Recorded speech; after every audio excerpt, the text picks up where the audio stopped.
Hi everyone, it's Herbert Wagner again. I trust you're all doing well. Today I would like to talk about the development of a habit. It takes 30 days to develop a habit and then stay on course and following through. It becomes normal in our daily routine. So in order to get out of it, out of the daily routine and changing the course, we have to have a direction. We need to know where we want to go. You might have heard about the saying, I should have, could have done this in the past, and then things would be different today. So here's my hope for you. Never shoot yourself out of your future, okay? And today I want to help you to work more efficiently with your time. Setting a goal, putting a plan together on how you can use your time more wisely, okay? There's a saying, it says, you either fail to plan or you have the plan to fail. So no matter what you do, whether you plan or you don't have a plan, you either succeed or by not doing anything, you're going to fail. So here's what I would like to address. And I put a little sketch together for all of you. Here we go. We have 168 hours a week available, right? There's nobody who has 1 second more, okay? And the difference between people that are successful and that accomplish something and get along is that they use their time more wisely. They don't have anything more available. So we have 168 hours available in the week. 56 hours of those 168 I dedicated for sleep. Some of you need more, some of you need less. So let's keep it for right now with 65 hours, okay? Then we have to go to work. So let's figure 40 hours a week for that. Just for the hours that you work. You might put some overtime in, yeah? But let's stay with 40 right now. And then there is 36 hours left over here. And I call this time functional time. This is time that we need to get breakfast, to eat, time that we drive to work, time that we need to get gas, time that we need to clean the house, to do all the things that we have to take care of. Okay, that's about 36 hours. And guess what? There's another 36 hours left over here, and I call them leisure time. Okay? So, what I would like to do is look at these two quarters over here. The 40 hours that we work and the 36 hours that we have available for leisure time. Now, this could be time spending with family. This could be time for sports. This could be time watching TV, watching the news, and going dancing. Leisure time, okay? So here's my thought on this.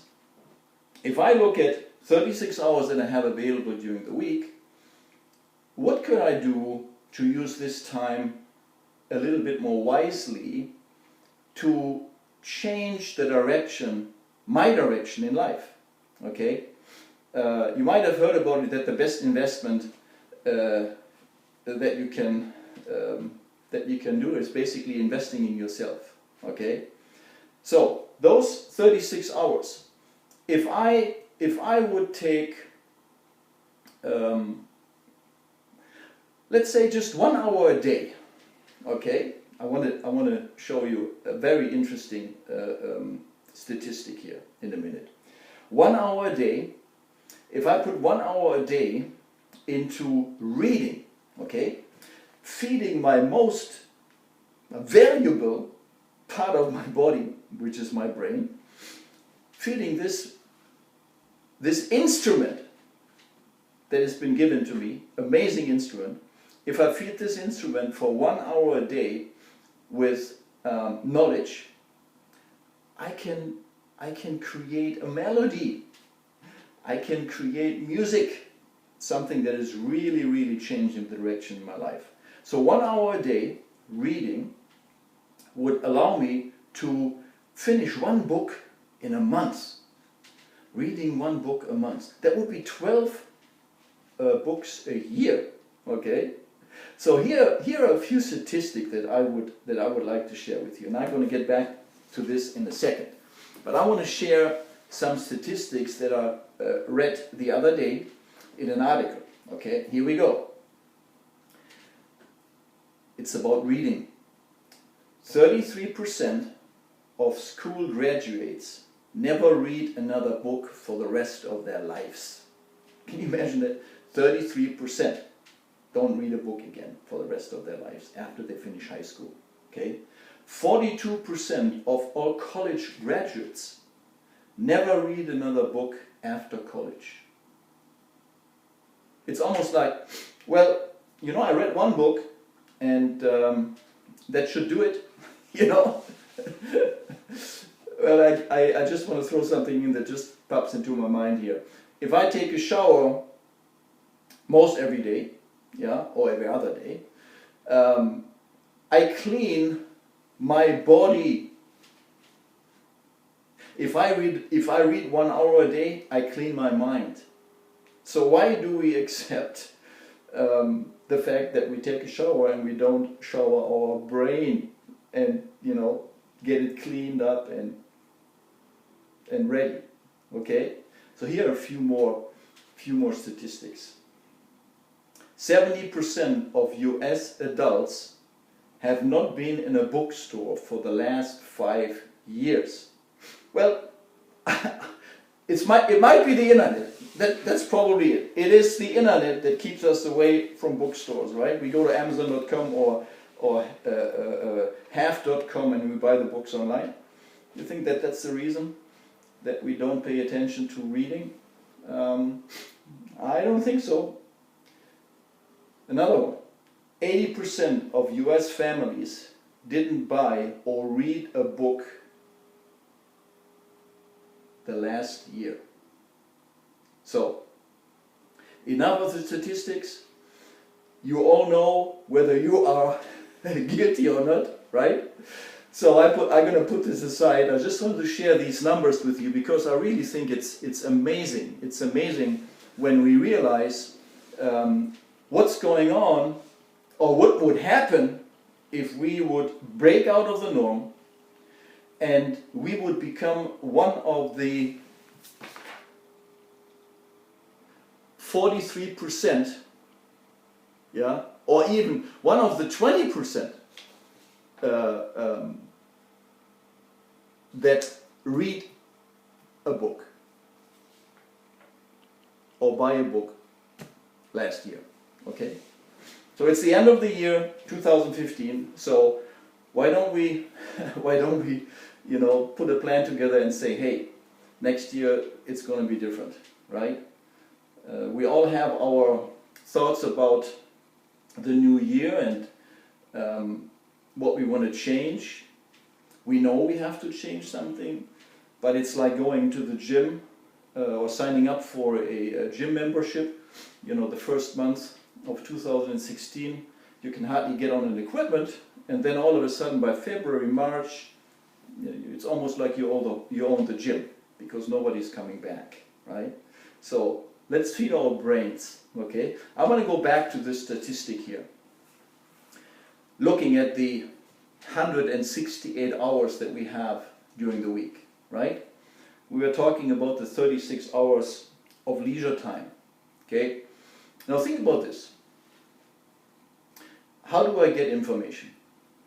I can listen, I can read, So how can I put this into my daily routine?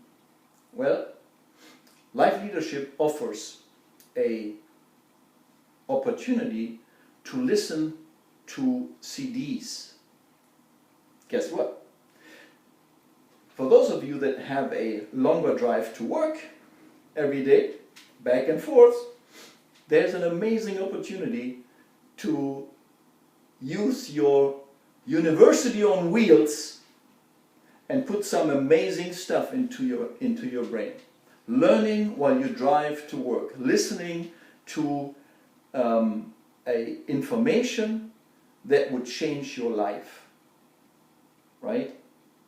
Get your mind fed by positive thinking, by wonderful information, very, very important and helpful information, right? And then after maybe a drive to work, 1 hour drive to work, and you will have 5 days a week, okay, 5 hours that you can gain knowledge. And guess what? Your employer is paying you to learn.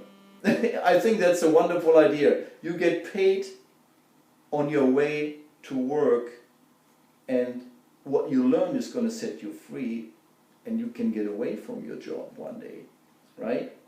So I wanted to share these things with you because I have a mind that is photometric mind. Okay, I remember when I see pictures, much easier when I see a picture. So I wanted to bring this to your attention. Our quadrant, and this is the one. These 36 hours, you are in choice to get on the right track, use your time wisely, okay? We have the opportunity to change our lives, but here's what is important. You need to know what it is that you want, okay? Without knowing what you want, there is no way that you can get away from where you are, because you're like the boat I was talking about earlier. Hey, if you don't have a direction, you never get anywhere. Your energy is going to be wasted. Yeah, there's a saying. What's the shortest distance between point A and point B? Well, it's a straight line, right? But how do we live? Usually, we go like this, up and down, and we waste energy and we waste time, and we don't get anywhere, right? So, I hope that I was able to express a little bit the opportunity to change course in your life. Plan, do, check the results, and adjust. Most people, as I said earlier, they fail because they don't have a plan. I don't want you to be like most people. I want you to realize that you have great potential. We just have to structure our thinking. Okay? All right. I look forward to talk to everybody next time. Bye.